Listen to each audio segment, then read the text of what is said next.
माँ पार्वती जी ने अपने माता पिता को नमन कर कर प्रणाम कर कर उनको प्रणाम कर कर नमन कर कर प्रार्थना कर कर विनय कर कर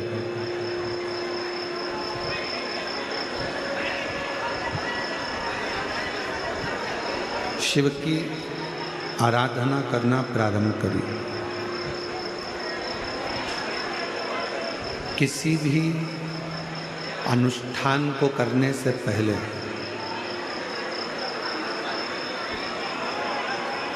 कोई भी अनुष्ठान यदि आप और हम कर रहे हैं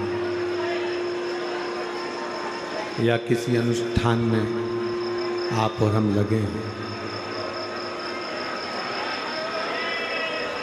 तो किसी भी अनुष्ठान को करने से पहले अपने माता पिता की आज्ञा,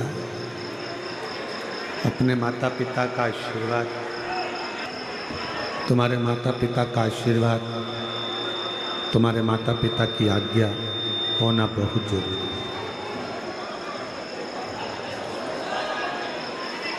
आप आज का जो ज़माना है बड़ा फैशन का ज़माना है और विवाह जो होता है उस विवाह में चाहे तुम्हारे कितने भी रिश्तेदार आ जाएं, उस विवाह में चाहे तुम्हारे कितने भी परिचित आ जाएं, उस विवाह में चाहे तुम्हारे कितने भी संबंधी रिश्तेदार नातेदार कुटुंबी सब आ जाए, पर उस विवाह में सबसे ज़्यादा जरूरी है आपके माँ बाप का होना, माता पिता का होना।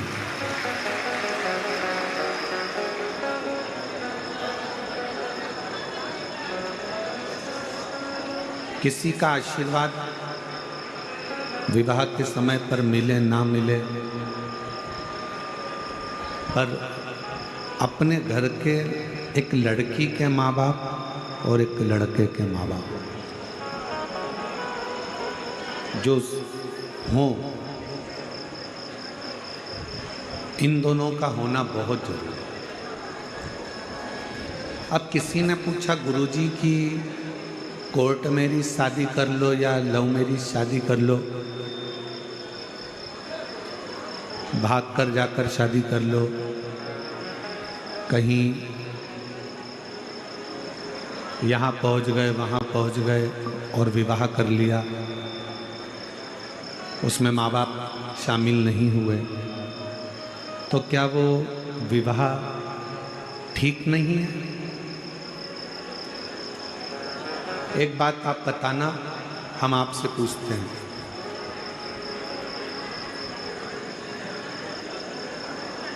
9 महीना जिस माँ ने तुमको गर्भ में रखा, लड़का हो चाहे लड़की हो,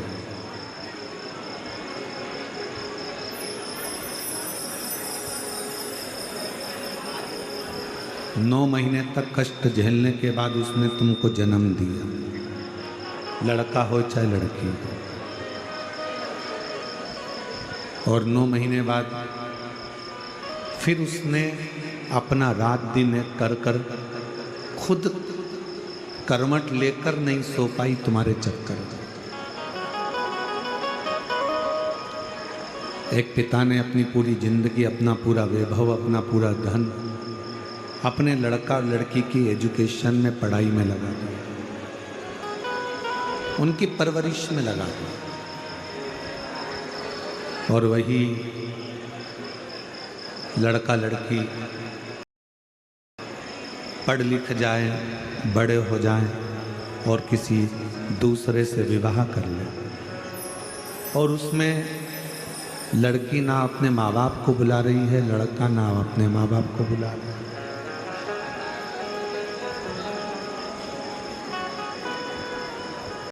दोस्त कितने भी खड़े हो जाएं,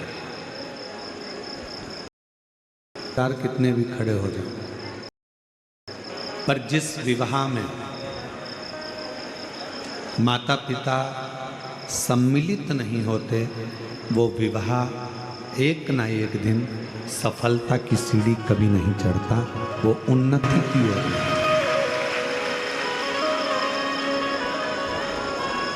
हम तो सरकार को भी कहेंगे कि कोर्ट मैरिज शादी में एक नियम लागू कर दो।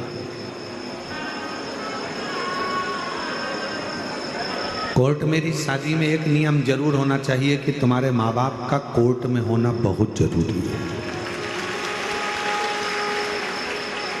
माँ बाप का घर किसी होटल में नहीं है कि होटल में तुम पैदा हो गए, बड़े हो गए, पढ़ लिए, लिख लिए, एजुकेटेड हो गए और फिर कोर्ट में जाकर शादी कर लिए। तो माँ बाप का घर क्या केवल होटल है?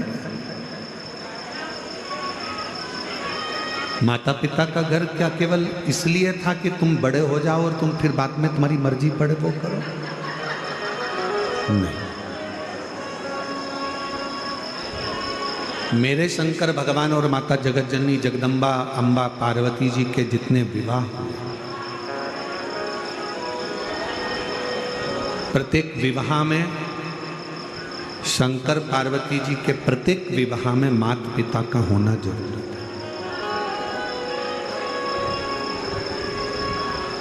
अब शिव का तो कोई पिता है ही नहीं।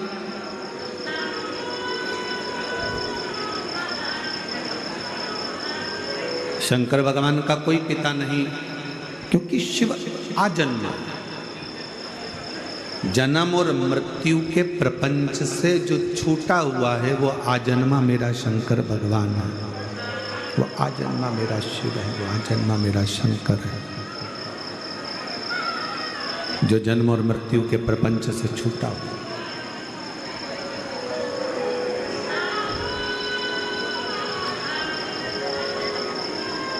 जिस समय पर मंगल विवाह शिव और पार्वती का हो रहा था, मंगल विवाह शंकर पार्वती जी का हो रहा था,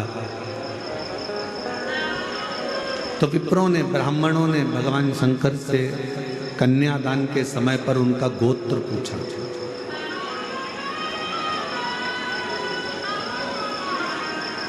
कि तुम्हारा गोत्र क्या है, किस गोत्र के? शंकर भगवान के मुख से केवल एक ही शब्द निकला था, शिव।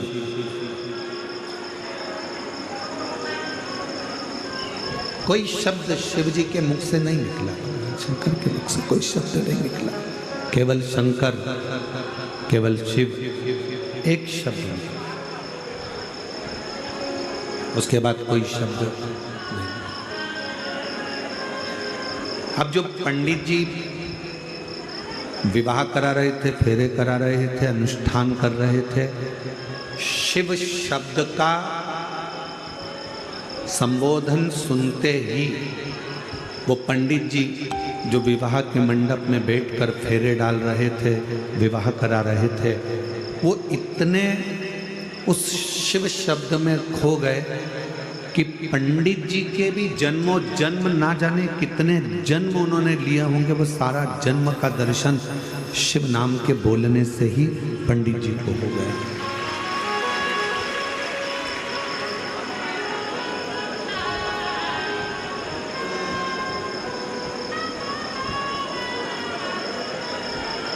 इसीलिए शायद शिव महापुराण की कथा कथी है, भगवान शंकर का चरित्र कहता है, शिव तत्व कहता है।